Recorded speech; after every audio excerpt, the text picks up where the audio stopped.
Mm-mm. Oke, oke. Oke, oke. Ya, oke. Lalu, ya, baik. Ya, terima kasih. Mari kita sekarang. Jadi Ibu sudah bisa rekam ya ini ya, sudah ya. Oh, ya, oke. Oke, mari kita berdoa terlebih dahulu. Tuhan, kami bersyukur untuk hari ini di mana Tuhan mau memberkati kami, menolong kami, membuat kami bisa belajar bersama firman Tuhan. Berkati kami, tenangkan hati kami, ampuni segala dosa kami. Kami serahkan diri kami sepenuhnya ke dalam tangan Tuhan. Amin. Nah, jadi kita sudah melihat dari tempo hari, pembicaraan tempo hari bahwa hidup yang berkelimpahan di dalam Tuhan, ya hidup yang berhikmat, itu memiliki ciri-ciri hidup yang memiliki iman, pengharapan, dan kasih. Gitu ya. Nah, kita sudah membahas mengenai iman, dan sekarang kita akan membahas mengenai pengharapan. Ya, kita membahas akan mengenai pengharapan. Nah, pengharapan itu adalah mendorong kita. Pengharapan itu mendorong kita untuk mengejar apa yang diberitahukan oleh iman. Jadi iman itu sama pengharapan itu kurang lebih apa ya hubungannya? Jadi iman itu, saya tempo hari berkata bahwa iman itu memberikan kita hikmat. Ya, iman itu memberikan kita hikmat. Artinya iman itu memberitahu kita tujuan kita di mana. Jadi hikmat itu terletak kepada apa? Pengetahuan yang baru. Kita tahu sesuatu yang baru. Ya, gitu ya. Kita tahu sesuatu yang baru, kita bisa melihat. Ya, bisa melihat ada sesuatu yang baru di depan. Nah, gitu. Ada sesuatu yang baru di depan. Nah, itu adalah apa? Yang baru di depan itu adalah pengetahuan bahwa Tuhan itu merupakan kebahagiaan kita. Tuhan itu merupakan jawaban semuanya. Nah, itu bedanya orang yang berhikmat dengan tidak menurut Alkitab. Kita tahu tujuan kita.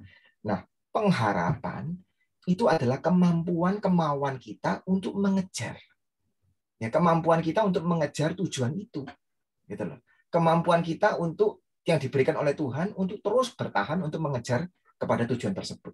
Jadi kalau bisa diumpamakan, misalnya ada orang yang misalnya pengalaman muda-mudi jatuh cinta kepada lawan jenis, ya. Seorang cowok cinta kepada seorang cewek, atau cewek jatuh cinta kepada seorang cowok. Nah, waktu dia lihat orang yang dia cintai jatuh cinta pada pandangan pertama, nah itu iman. Jadi iman itu melihat, oh ini ternyata yang saya suka. Dan pengharapan itu kemampuan untuk mengejar, untuk berharap, untuk mengejar ke sana. Jadi itu harapan. Nah, tempo hari saya kan sudah berkata bahwa iman tidak bisa dilepaskan dari apa? Iman itu tidak bisa dilepaskan dari ketekunan. Ya. Istilahnya seperti itu. Iman itu tidak bisa dilepaskan dari ketekunan. Nah, iman tidak bisa dilepaskan dari ketekunan. Nah, itu ada hubungannya dengan harapan juga. Jadi lewat bertekun itu kita mau mengejar apa yang kita imani. Gitu. Nah, pengharapan itu adalah suatu kekuatan atau suatu keunggulan yang kita punyai sebagai seorang musafir. Apa artinya saudara sebagai seorang musafir? Sebagai seorang musafir itu kita tuh masih berjalan, ya. Masih berjalan, kita tuh masih menuju kepada tujuan kita. Kita belum sampai. Nah, kalau orang belum sampai itu kita masih bertekun, ya. Bertekun, nah itu harapan. Nah, kalau kita dalam zaman sekarang itu berjalan, kita travel kemana itu gampang, ya. Kita travel ke Jakarta, kita travel ke luar negeri, kemana aja itu kita tinggal naik pesawatnya. Sekarang apalagi kan, walaupun pandemi memang susah ya travel ya, tapi sekarang kan sudah lebih mudah nih ya. Nah, kalau zaman dulu tuh nggak gampang, ya. Zaman dulu orang nggak ada mobil, nggak ada apa, mesti naik kuda, mesti naik unta, ya. Nah, nenek moyang kita yang kita sebagai orang Tionghoa, ya, nenek moyang kita datang ke Indonesia juga naik kapal, belum ada pesawat terbang. Itu perjalanan itu sulit, dan dalam perjalanan yang sulit itu kadang-kadang kita belum tentu bisa sampai ke tempat tujuan. Jadi orang itu mesti berharap. Nah, sama seperti kita orang Kristen sekarang, kita itu dipanggil Tuhan itu untuk berharap. Ya. Dipanggil Tuhan untuk berharap itu maksudnya apa? Kita mesti bertekun supaya kita itu tidak gampang, ya, tidak gampang lengah dan tidak gampang putus asa, supaya kita bisa sampai ke tempat tujuan. Iman itu memberitahu kita tujuan kita itu ke Tuhan. Tapi sekarang kan kita belum masuk ke surga. Kita sekarang belum mendapatkan hidup di dunia yang baru, di langit yang baru dan bumi yang baru. Nah, oleh karena itu kita memerlukan harapan di dalam proses kita berjalan. Nah, gitu ya. Jadi sekali lagi pengharapan itu merupakan suatu virtue, ya, suatu kekuatan, keistimewaan yang kita butuhkan karena kita ini adalah musafir yang lagi berjalan pulang. Ya, nah itu. Nah, oleh sebab itu pengharapan itu musuhnya dua. Nah, musuhnya dua. Musuh dari harapan itu dua. Dan musuh dari harapan ini juga pembunuh dari jiwa. Jadi Agustinus bilang ada dua macam pembunuh dari jiwa. Dan pembunuh dari jiwa itu apa? Pembunuh dari jiwa itu adalah kesombongan dan keputusasaan. Jadi yang membuat kita tidak bisa berjalan, yang membuat kita tidak bertekun dalam perjalanan itu dua. Sombong itu dalam berarti apa? Sombong itu dalam arti saya merasa cukup. Ya, hidup saya sudah sangat enak, saya tidak merasa saya perlu Tuhan, saya tidak merasa saya perlu surga, ya saya merasa cukup. Nah, kalau orang yang sombong itu orang yang merasa cukup terlalu cepat, itu orang yang tidak memerlukan harapan. Nah, musuh harapan yang kedua itu kekecewaan. Ya. Musuh harapan yang kedua itu kekecewaan. Bukan kekecewaan, keputusasaan. Yaitu kita tidak mau jalan. Kecewa itu masih oke ya. Tapi putus asa. Kita tidak mau lagi apa? Kita tidak mau lagi berjalan terus. Itu kita menjadi orang yang putus asa. Ya. Jadi entah sombong, entah putus asa. Nah, itu musuh pengharapan. Itu juga musuh dari jiwa.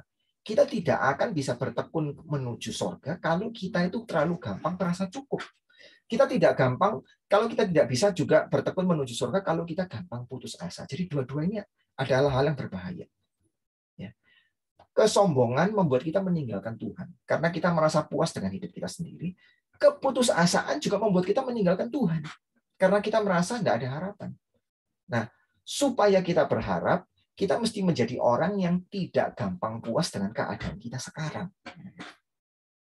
Nah, tidak puas dengan gampang keadaan kita sekarang itu untuk menghindari kesombongan. Ya. Tapi kalau tidak puas dengan keadaan kita sekarang, kadang-kadang kita menjadi orang yang pesimis, kita menjadi putus asa. Nah, ini juga tidak benar. Nah, gitu. Jadi pengharapan itu sesuatu yang berada di tengah, di antara kesombongan dan di antara keputusasaan. Nah, seperti itu. Nah, itu kita berharap. Kita tidak gampang puas dengan hidup kita, tapi kita juga tidak menjadi orang yang terlalu pesimistik. Orang yang meninggalkan segala hal. Oleh karena itu kita perlu berharap. Nah, berharap itu selain itu ada hubungannya dengan keberanian.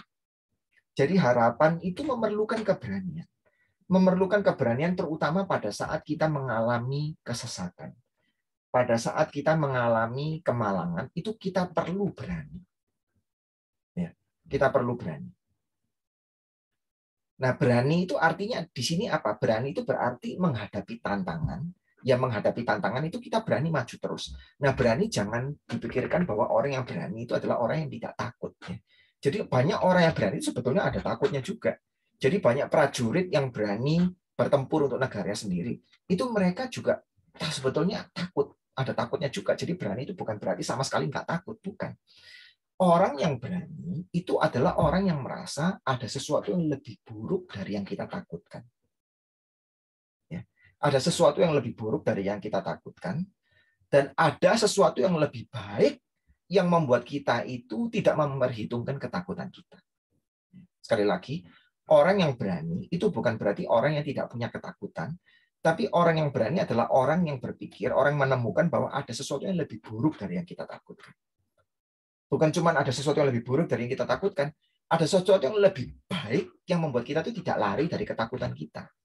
Ya. Jadi orang yang menjadi prajurit, misalnya untuk membela negaranya. Nah, setiap orang itu takut mati. Ya. Tidak takut mati itu tidak normal. Ya. Jadi takut mati itu sesuatu yang lumrah. Memang kita sebagai orang Kristen, kita berani mati untuk Tuhan. Tapi di dalam keadaan normal, ya, orang itu mau hidup. Dan itu baik. Begitu ya. Jadi orang yang kepingin mati, cepat mati, itu orang yang itu bukan keinginan yang normal. Jadi takut mati itu sesuatu yang baik. Tapi kadang-kadang kita melihat ada sesuatu yang lebih buruk daripada mati. Ya. Ada sesuatu yang lebih buruk dari mati. Menyangkal Tuhan itu lebih buruk daripada kematian. Kita membuat negara kita atau keluarga kita sempoyongan, misalnya dijajah sama orang, diperalat sama orang, itu lebih buruk. Jadi kita tidak mau hal yang lebih buruk yang terjadi. Nah, waktu kita takut itu membuat orang menghindar. Ya, takut itu membuat orang menghindar. Saya kan memberikan perumpamaan, misalnya waktu itu saya kasih tahu saya takut dengan laba-laba. Nah, takut dengan laba-laba itu membuat kita itu menghindari laba-laba. Ya. Ya saya itu takut sekali, laba-laba atau kecoa itu saya takut. Kalau binatang apapun saya tidak takut ya, ular lah apa. Tapi kalau sudah lihat kecoa, lihat laba-laba, ya, aduh takutnya itu setengah mati gitu rasanya, merinding gitu rasanya. Jadi kalau kita lihat serangga seperti ini kita mau lari. Tapi kadang-kadang ya seperti yang saya ceritakan, anak saya melihat, oh ada laba-laba Pak di kamar waktu anak saya kecil. Ya, ya walaupun saya takut, saya mesti berani. Ya, kenapa? Karena saya pikir saya ada waktunya saya nggak boleh lari dari ketakutan saya. Karena apa? Ada sesuatu yang lebih baik, yaitu cinta saya sama anak-anak saya. Untuk anak-anak saya, kalau nggak ada anak saya dalam keadaan normal, saya mungkin nggak akan ngurus tuh laba-laba. Tapi karena dalam keadaan saya tahu saya cinta anak-anak saya mau mereka nggak takut, ya saya berani ke diri saya. Nah, pengharapan itu seperti itu. Nah, kita kadang-kadang seringkali dalam hidup itu kita takut, kita nggak mau maju lagi. Kita kecewa, kita merasa putus asa, kita nggak mau maju. Tetapi kita melihat ada sesuatu yang jauh lebih baik. Ya. Nah, sesuatu yang jauh yang lebih baik ini apa? Sesuatu yang jauh yang lebih baik ini adalah Tuhan sendiri. Ya, kebaikan Tuhan sendiri. Kebaikan Tuhan sendiri itu jauh lebih baik. Ke Tuhan sendiri itu jauh lebih baik. Oleh karena itu, karena kita mau mengejar Tuhan, kita mau sesuatu yang terbaik, itu kita memberanikan diri. Kita memberanikan diri untuk tetap bertahan. Ya, kita memberanikan diri untuk tetap bertahan. Jadi, saya ulangi lagi, pertama, pengharapan itu merupakan sesuatu yang kita butuhkan sebagai musafir. Dan musuh dari pengharapan itu adalah kesombongan dan keputusasaan. Ya, musuh dari pengharapan itu adalah kesombongan dan keputusasaan. Dan yang kedua, pengharapan, ya, pengharapan itu berarti keberanian, keberanian kita untuk maju. Karena apa? Karena ada sesuatu yang lebih baik yang membuat kita itu tidak memperhatikan ketakutan kita. Nah, sesuatu yang lebih baik itu adalah Tuhan sendiri, adalah masa depan kita di dalam Tuhan. Ya, kita dijanjikan nanti kita mendapatkan kebangkitan tubuh, mendapatkan dunia yang baru dan hidup yang baru. Nah, kita mau bertahan oleh karena seperti itu. Nah, itu yang kedua. Nah, ketiga yang mau saya tekankan kepada saudara adalah pengharapan itu ada samanya, tapi juga ada bedanya dengan optimisme. Ada orang yang sifatnya itu optimis, gitu ya. Nah, terlalu optimis itu ada nggak bagusnya. Terlalu optimis itu kadang-kadang menjadi orang yang naif, gitu ya. Tapi terlalu pesimis juga tidak bagus. Jadi sebetulnya satu kadar optimisme itu merupakan suatu hal yang baik. Jadi kalau ada orang menghadapi sesuatu ya, dia lebih optimis itu kadang-kadang itu bagus. Nah, seringkali orang itu mengaitkan harapan dengan optimisme. Jadi misalnya saya optimis nih, pandemi ini tidak akan berlangsung lama. Saya optimis. Saya optimis misalnya bahwa musim paceklik di dalam perusahaan saya, masalah ekonomi dalam perusahaan saya ini akan teratasi. Nah, itu it's okay. Ya, optimisme itu sesuatu yang oke, sesuatu yang sebetulnya tidak sampai salah begitu ya. Tetapi optimisme itu ada batasnya. Karena apa? Karena kita mesti realistis. Perkiraan kita mengenai kenyataan ini kadang-kadang salah. Kita optimis pandemi tidak akan berlangsung lama. Nah, itu oke. Tapi di kenyataan ya kadang-kadang kita mesti menerima kenyataan, perkiraan kita bisa salah. Ya. Jadi kita itu tidak bisa optimisme itu menjadi optimisme yang stubborn, menjadi optimisme yang keras kepala. Orang yang optimis secara keras kepala itu sebenarnya orang yang terpisah dengan realita, seperti itu. Nah, optimisme itu juga sering dihubungkan dengan positive thinking. Jadi banyak kita itu diminta untuk kita itu terhadap hidup itu agak positif gitu loh. Jangan jadi orang itu terlalu negatif. Nah, itu bagi saya itu ada baiknya juga. Positive thinking itu ada bagusnya juga. Jadi jangan, kalau orang itu negatif thinking terus itu kan capek. Dikit-dikit negatif, dikit-dikit pesimis itu kan capek. Jadi orang seperti itu tuh kalau di dekat orang seperti itu kan capek. Ya, positive thinking itu bagus, tapi kalau positive thinking itu positive thinking yang stubborn, ya. Positive thinking yang semua pokoknya mesti positif itu juga nggak realistis gitu ya. Kadang-kadang hidup itu ya nggak semua positif. Dan juga ada di dalam aliran di dalam kekristenan yang mengajarkan mengenai apa? Mengenai teologi sukses gitu ya. Teologi sukses itu artinya apa? Kita mesti punya positive thinking. Nah, ini bagi saya ini positive thinking yang kebangetan. misalnya ya, saya pernah mendengar ya orang yang bilang seperti ini ya. Seorang pendeta yang berkhotbah seperti ini. Kalau kita sekarang lagi naik sepeda motor, positive thinking. Kamu mesti positive thinking bakal punya mobil. Nah, gitu. Sekarang yang kontrak rumah, positive thinking, bakal punya rumah. Nah, seperti itu. Ya. Nah, ini positive thinking yang sebetulnya kurang sesuai dengan firman Tuhan, karena tidak semua orang itu kita bisa mendapatkan apa yang kita mau. Nah, harapan itu beda dengan positive thinking seperti ini. Nah, harapan itu lebih memiliki positive thinking terhadap Tuhannya. Jadi positive thinking bukan terhadap situasinya, belum tentu. Kadang-kadang boleh kita punya positive thinking, ya keadaan bakal jadi lebih baik, boleh. Tapi nggak mesti benar ya. Tapi harapan itu agak beda dengan optimisme. Karena harapan itu positive thinking-nya itu sama Tuhannya, terutama. Ya, kita punya harapan keadaan hidup kita lebih baik, it's okay. Tapi harapan di dalam Alkitab itu positive thinking-nya sama Tuhan. Jadi maksudnya apa? Apapun yang terjadi, Tuhan itu baik. Nah itu. Apapun yang terjadi, segala sesuatu bisa mendatangkan kebaikan. Nah itu. Itu positive thinking sama Tuhannya itu seperti itu. Apapun yang terjadi, itu segalanya itu akan mendatangkan kebaikan. Nah, jadi kita percaya bahwa Tuhan tidak akan mengecewakan kita, bahwa Tuhan tidak jahat, dan kasih setia Tuhan itu selama-lamanya. Nah, itu pengharapan di situ. Positive thinking terhadap Tuhan. Nah, jadi kurang lebih ini pendahuluannya ya. Jadi pengharapan itu berarti keberanian. Nah, pengharapan itu juga bersangkut paut dengan dengan kehidupan kita sebagai seorang musafir. Ya. Dan pengharapan itu juga bersangkut paut dengan suatu positif attitude kita terhadap Tuhan. Nah, seperti itu. Nah, sekarang kita melihat bahwa di dalam dunia ini itu hidup kita itu juga menjadi semacam network of hope. Ya, hidup kita ini menjadi network daripada hope. Nah, waktu saya membahas mengenai iman, kita berkata bahwa hidup kita itu merupakan network of trust. Ya. Kita itu trust pada banyak hal. Ada trust yang kecil, ada trust yang besar. Ya, saya pernah bilang seperti itu. Nah, sama di dalam hidup kita, kalau kita mempelajari soal harapan, hidup kita ini menjadi network of hope, network daripada harapan. Jadi di dunia ini ada harapan yang besar, ada harapan yang kecil. Ya. Dan sebetulnya ya manusia itu tidak bisa hidup tanpa harapan. Ya, manusia itu tidak bisa hidup tanpa harapan. Nah, saudara setiap hari bisa makan, bisa minum, setiap hari bisa mengikuti PA, mengikuti kebaktian, bisa bekerja. Kenapa kok kita bisa melakukan seperti itu? Karena kita paling tidak itu ada harapan. Kita paling nggak ada harapan tomorrow lebih bagus, lebih baik. Kita ada harapan lewat apa yang saya lakukan ini, semua akan berlangsung lebih baik. Semua manusia itu bisa berjalan, bisa hidup itu karena ada harapan. Bayangkan orang yang sama sekali tidak punya harapan. Coba kita bayangkan. Orang yang betul-betul tidak merasa ada harapan, itu orang yang tidak bisa apa-apa.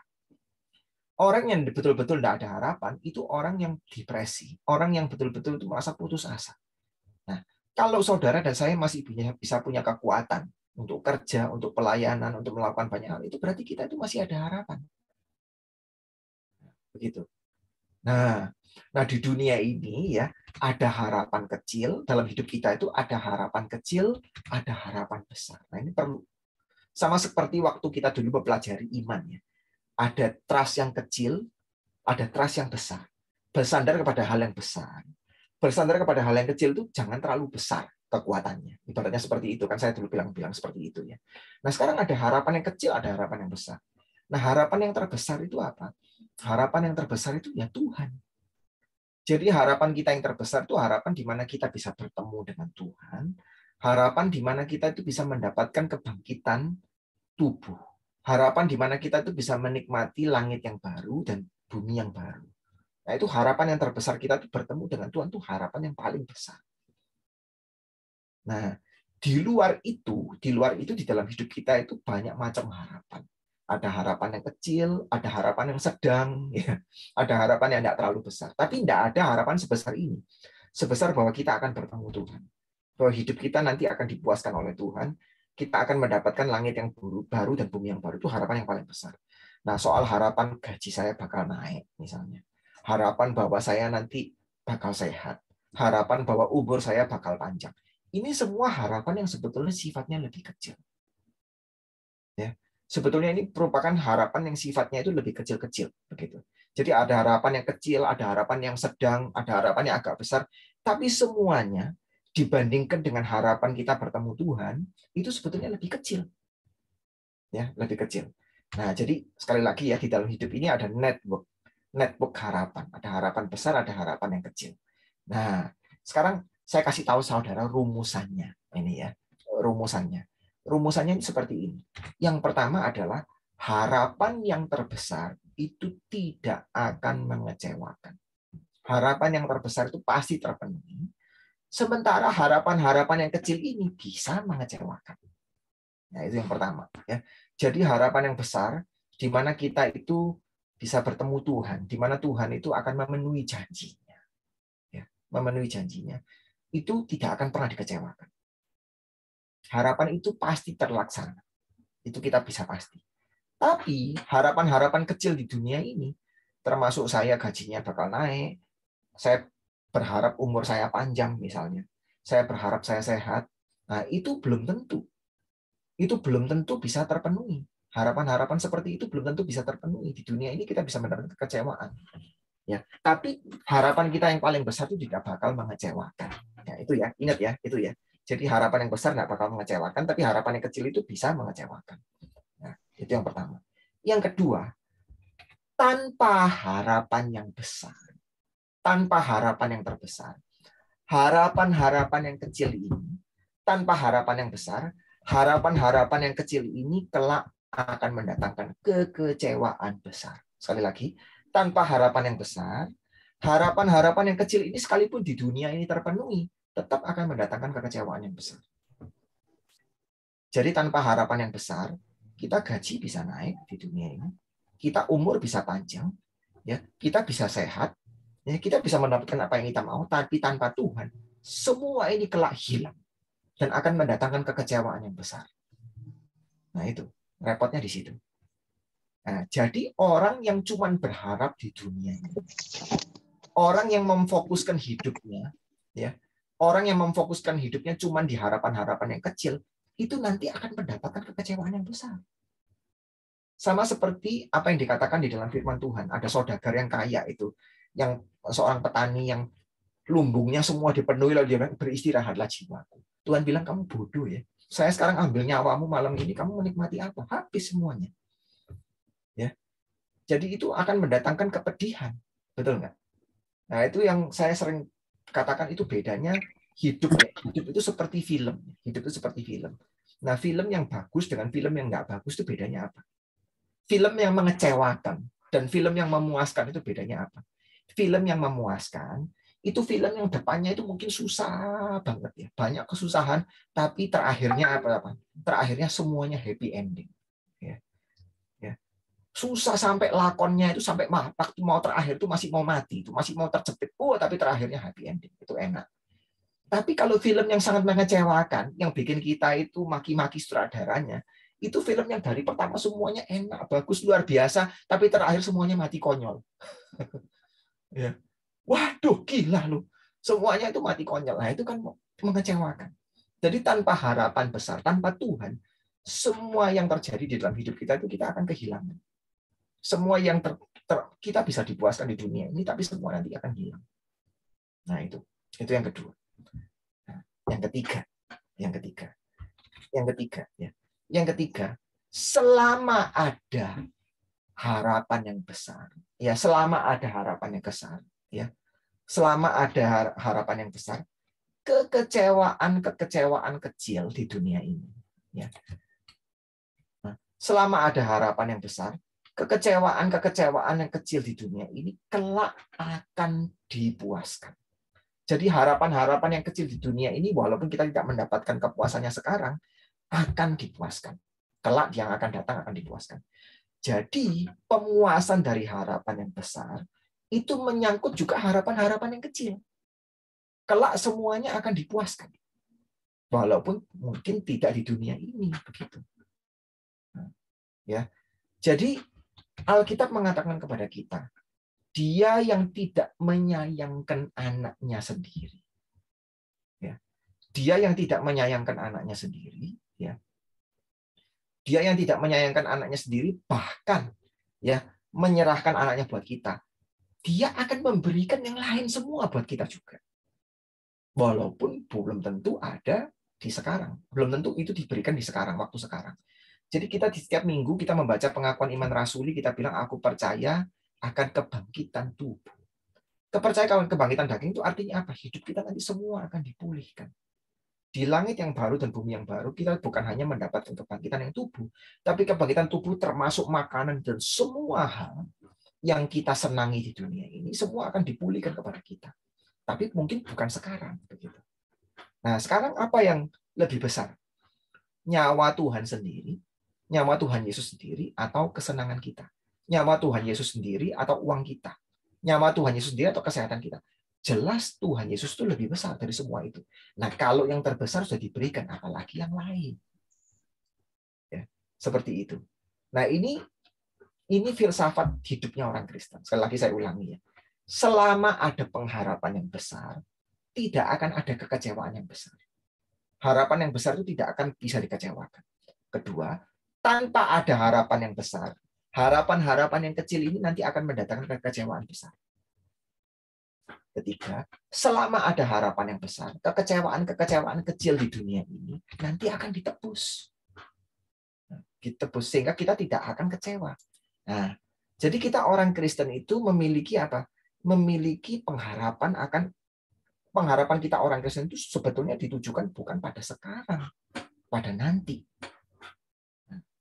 Jadi kalau pengharapan kita hanya pada masa ini, pada hidup kita sekarang ini, maka kita ini akan gampang kecewa. Nah, begitu. Ya, kita akan gampang kecewa, dan kita juga akan gampang puas diri. Nah, tapi pengharapan kita itu kelak pada hal yang akan datang. Nah, sehingga bagi kita orang Kristen di dunia ini, baik kekecewaan atau kepuasan, semua itu seharusnya membuat kita lebih berharap untuk hal yang akan datang. Jadi bagi kita orang Kristen, kita jangan takut dikecewakan. Kita jangan takut pengharapan kita kecewa. Kita sebagai orang Kristen, waktu harapan kita yang kecil di dunia ini dipenuhi, kita juga jangan gampang sombong. Jadi istilahnya seperti ini ya. Kalau kita bahagia mendapatkan apa yang kita mau, jangan jadikan kebahagiaan itu sebagai berhala kita. Jangan jadikan itu sebagai kesombongan kita. Tapi kalau kita kecewa, kalau kita mendapatkan kesusahan itu juga jangan membuat kita putus asa. Kenapa? Karena baik kecewa maupun senang, itu membuat kita berharap kepada hal yang akan datang itu lebih kuat. Jadi kekecewaan di dunia ini membuat kita sadar, dunia ini bukan rumahku. Gitu ya. Membuat kita tuh semakin kuat mengharapkan dunia yang akan datang. Tetapi kebahagiaan yang kecil itu juga memberitahu kita apa? Memberitahu kita bahwa nanti bakal ada yang lebih baik. Seperti itu. Dan apa yang kita nikmati sekarang itu tidak ada kebahagiaan yang langgeng di dunia ini. Nah, itu yang membuat kita itu lebih memiliki pengharapan yang terhadap hal yang akan datang. Sehingga bagi kita orang Kristen, bagi kita orang Kristen, kita itu perlu kita sebagai orang Kristen itu kita perlu memiliki sikap yang baik di dalam kita itu menghadapi baik kebahagiaan maupun kemalangan, baik kesuksesan maupun kegagalan. Kalau kita terlalu mengejar kesuksesan sampai kita memberhalakan kesuksesan, kita menjadi orang yang tidak berharap. Karena kita memberhalakan kesuksesan di dunia ini, kita merasa dunia ini sudah cukup. Kalau kita terlalu gampang putus asa, maka kita juga tidak berharap. Kita tidak menunggu akan apa yang akan datang. Jadi kita itu mesti menjaga jarak. Menjaga jarak baik dengan kesuksesan kita atau dengan kegagalan kita. Begitu. Nah, orang yang menjaga jarak dengan kesuksesan dan kegagalan, orang yang berharap, itu adalah orang yang bagaimana, saudara? Orang yang rajin melayani Tuhan, orang yang rajin bekerja kepada Tuhan, tetapi orang seperti ini, orang yang tidak dikendalikan oleh pelayanan dan pekerjaannya. Ini penting ya. Jadi kita sebagai orang Kristen seringkali kita itu terjebak di dalam dua macam ekstrim. Ekstrim yang pertama itu apa? Ekstrim pertama itu adalah kita terlalu yakin akan kemampuan kita, sehingga kita itu sebetulnya lagi dikontrol oleh pekerjaan kita dan pelayanan kita. Pelayanan kita dan pekerjaan kita itu menjadi ambisi kita. Saya mesti berhasil, saya mesti nomor 1. Pelayanan kita mesti berhasil. Akibatnya apa? lama-kelamaan sebetulnya kita bukan melayani Tuhan, tapi melayani pelayanannya Tuhan. Itu beda ya. Bukan melayani Tuhan, tapi melayani pekerjaan Tuhan. Menjadikan pekerjaan Tuhan itu sebagai apa? Sebagai berhala kita. Tapi juga ada ekstrem yang lain. Ekstrem yang lain itu apa? Ekstrem yang lain itu adalah kita itu terlalu gampang putus asa sehingga kita tidak aktif. Kita melayani Tuhan atau bekerja buat Tuhan itu jadi apa ya? Jadi suam-suam kuku. Kita jadi nggak mau terlalu rajin. Kenapa? Percuma lah, bocai lah. Kita melayani Tuhan akhirnya juga gagal. Gimana pun hasilnya di dunia ini sementara. Jadi kita nggak ada dorongan gitu untuk terus maju. Nah ini dua hal yang salah. Sebagai orang Kristen itu kita menjadi orang yang bagaimana, saudara? Sebagai orang Kristen itu kita menjadi orang yang rajin. Orang yang rajin. Kenapa? Karena pekerjaanmu di dalam Tuhan itu tidak akan sia-sia. Tuhan akan pelihara.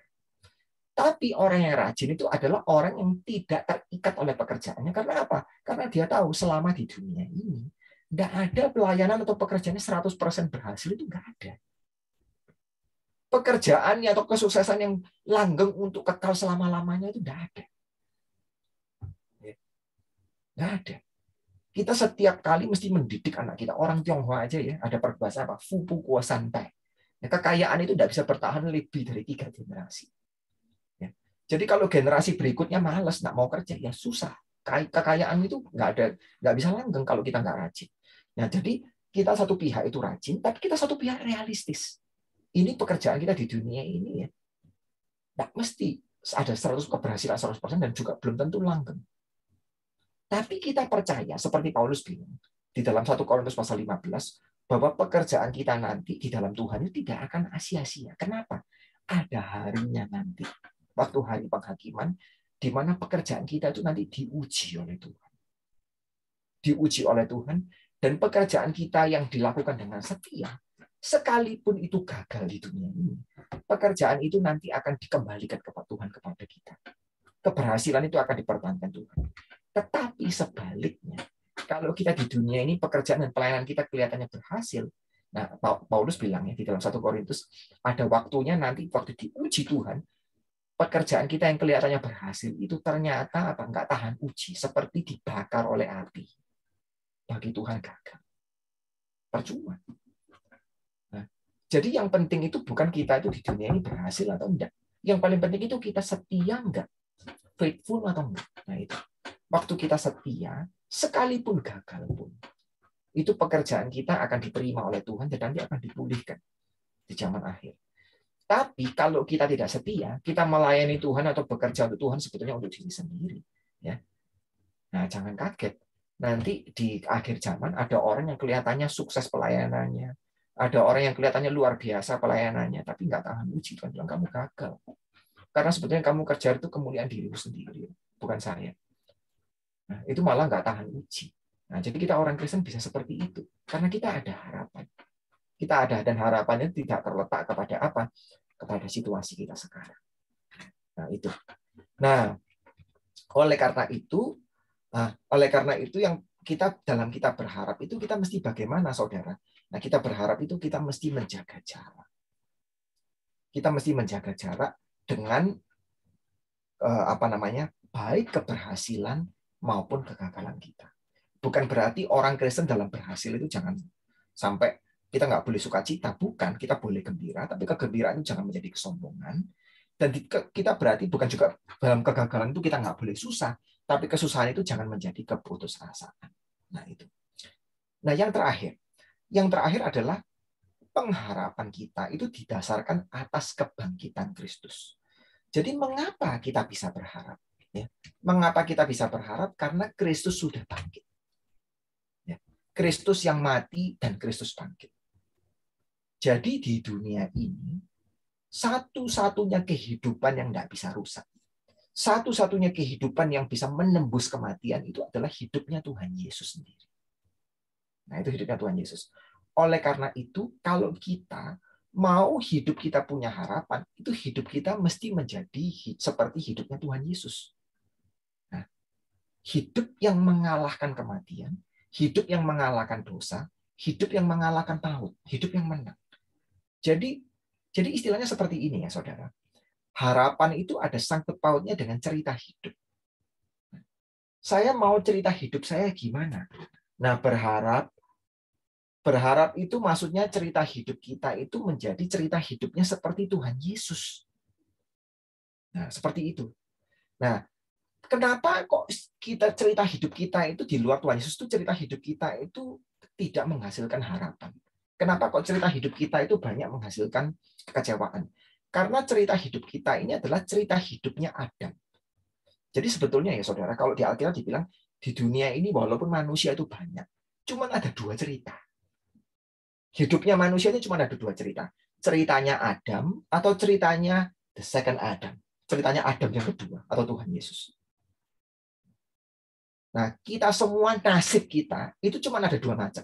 Mau ikut nasibnya Adam atau mau ikut ceritanya Adam yang kedua, ceritanya Tuhan Yesus. Nah, seperti itu. Nah, ini 2 cerita yang berbeda. Ini 2 macam manusia. Adam, cerita dari Adam adalah cerita dari manusia yang tidak punya harapan. Mengapa? Karena Adam telah jatuh di dalam dosa dan upah dosa adalah maut. Sehingga ceritanya Adam itu apa? Nah, kalau dalam bahasa Tionghoa ceritanya Adam itu xian le hou gu. Bersenang-senang dahulu, bersakit-sakit kemudian. Itu ceritanya Adam. Pertamanya senang di Taman Eden, ya kan? Nggak taunya apa? Jatuh dalam dosa. Nah, dia tidak mau percaya kepada Tuhan, dia jatuh dalam dosa, akhirnya dihukum. Nah, manusia itu ceritanya masuk ke ceritanya Adam. Selama kita lahir di dunia ini, cerita kita jadi seperti cerita Adam. Tapi ada cerita Adam yang kedua.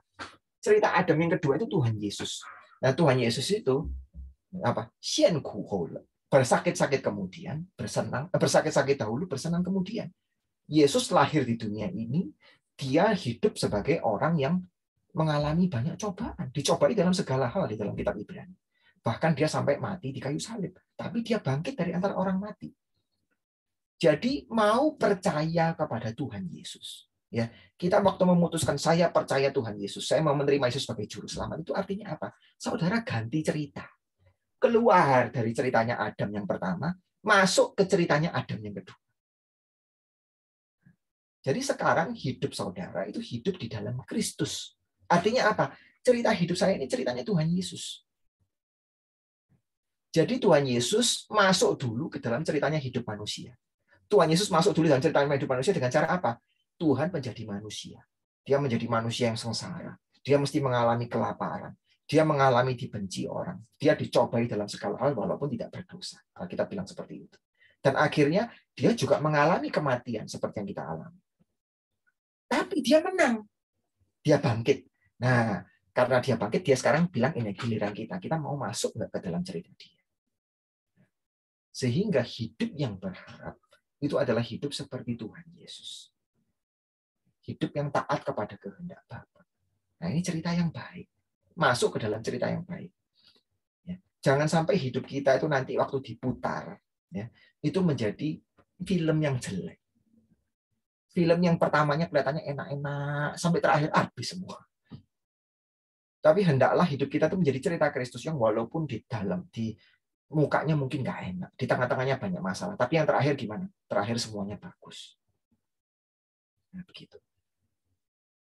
Ya, nah ini. Jadi kalau sekali lagi saya ulangi ya, harapan itu apa? Harapan itu adalah kemauan kita untuk bertekun. Ya, karena kita itu sebagai musafir. Nah, harapan sebagai seorang musafir, harapan itu menghindari 2 macam ekstrim, kesombongan dan apa? Keputusasaan. Itu 2 musuh harapan. Itu 2 musuh hidup manusia.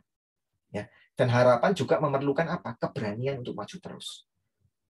Nah, lalu harapan itu menunjukkan kepada kita bahwa di dalam hidup kita itu semacam a network of hope. Ada harapan kecil, ada harapan besar. Nah, selama ada harapan besar, kekecewaan dari harapan kecil ini tidak masalah. Karena kelak kita akan dipulihkan. Tapi kalau nggak ada harapan yang besar, harapan-harapan yang kecil ini walaupun dipuaskan akan mendatangkan kekecewaan yang besar. Dan yang terakhir, bagaimana kita bertekun di dalam harapan, kita masuk ke dalam cerita Tuhan Yesus sendiri. Nah, cerita Tuhan Yesus adalah cerita orang yang taat kepada kehendak Bapa. Nah, jadi kita menjalani hidup kita walaupun kita susah. Kadang-kadang kita tidak bisa mengontrol hidup kita, kita tetap taat. Kita tetap taat, mau taat kepada kehendak Bapa. Ya. Nah, ini jadi ini kuncinya di sini. Nah, lewat seperti ini itu kita menjadi orang yang berharap. Orang yang berharap, orang yang sehat. Nggak usah bilang orang Kristen. Bagi orang dunia, orang yang hidupnya sehat itu orang yang punya harapan. Orang yang hidup bahagia itu bukan berarti orang yang nggak ada susah ya. Di dunia ini tidak ada orang yang nggak ada susahnya, itu nggak ada. Tapi orang yang di dalam susah itu tetap berharap. Nah itu hidup yang bagus. Itu kita nggak usah bilang orang Kristen. Bagi orang dunia pun seperti itu. Apalagi bagi orang Kristen. Ya. Kita menunjukkan bahwa kita memiliki hidup yang sehat di dalam Kristus itu karena kita punya harapan. Ya. Apalagi sekarang cerita kita itu sudah masuk di dalam cerita hidupnya siapa? Hidupnya Tuhan Yesus sendiri. Nah, gitu. Jadi kita ini punya harapan yang pasti. Kenapa saudara? Karena saya dan saudara sudah masuk di dalam Kristus. Kita sudah mengalami transfer. Keluar dari apa ceritanya Adam yang jelek, masuk ke dalam cerita Adam yang bagus, ceritanya Kristus sendiri. Gitu. Nah, oleh karena itu, ini adalah hidup yang berkelimpahan. Ini adalah hidup yang berhikmat. Hidup yang berhikmat itu adalah hidup yang tidak gampang sombong. Hidup yang tidak gampang putus asa karena masih menantikan apa yang lebih baik. Begitu. Nah, bagaimana cara kita berlatih di dalam hidup itu? Ya, cara kita berlatih dalam hidup berhikmat ya seperti itu. Kita mesti berani. Di dalam kita mesti menjadi orang yang tidak didikte oleh keadaan di sekitar kita. Nah, itu latihannya seperti itu. Kita mesti menjadi orang yang dimerdekakan, bebas, tidak dikontrol oleh apa yang terjadi di dalam sekitar kita. Jadi kita sebagai manusia ini seringkali kita tidak bebas. Kenapa? Karena kalau keadaan di sekitar kita bagus, kita senang. Kalau keadaan di sekitar kita jelek, kita susah. Ya itu memang normal ya. Itu nggak apa-apa. Tapi seringkali akhirnya kita tuh menjadi terlalu pasif. Begitu. Nah, kita mesti berani itu untuk menjadi lebih bebas, lebih dewasa. Keadaan baik kita senang, oke. Tapi saya tidak mau didikte oleh kesenangan saya. Tetap ada hal yang saya mesti kejar di luar ini semua. Ada hal susah ya ada hal yang jelek kita susah, oke itu normal. Tapi saya juga tidak mau didikte oleh itu. Jadi kita itu mesti menjadi orang yang mau melampaui keadaan sekitar untuk tetap bertekun di dalam pengharapan. Ya kurang lebih begitu dulu ya renungan hari ini. Nah, selanjutnya apa ada pertanyaan?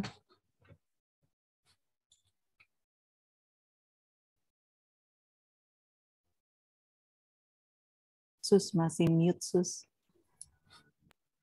Terima kasih Pak Leo untuk